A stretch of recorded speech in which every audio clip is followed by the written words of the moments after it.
Hi guys, John Gray from Self-Empowered Consulting. Over the next few weeks, I'm going to be running a podcast. It's going to be about people who may be successful on paper, but are not really feeling successful.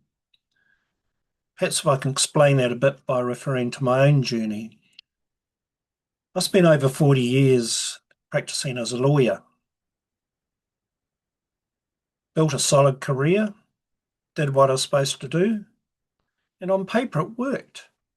But there was a point where I had to be brutally honest with myself.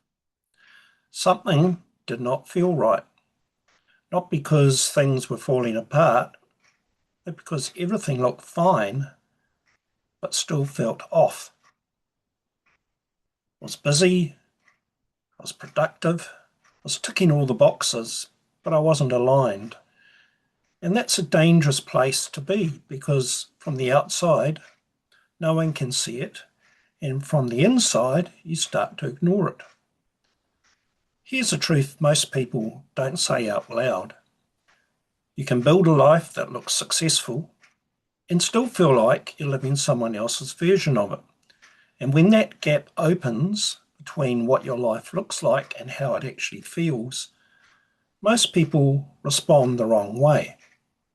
They work harder, they push more, they try to fix the outside. But the problem isn't your life, it's the operating system running it. The realization changed everything for me because it forced me to stop asking, what should I be doing? And start to ask, what actually feels true for me? That's where real change starts, not with more effort, but with alignment. And once you start to realign your life, your decisions, your time, your energy, things begin to shift. Not because you're forcing them, but because you're finally moving in the right direction.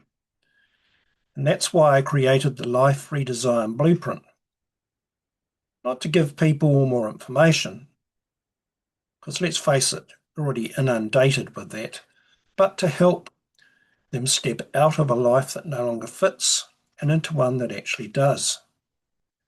Because at some point you have to ask yourself, am I living by default or am I living by design?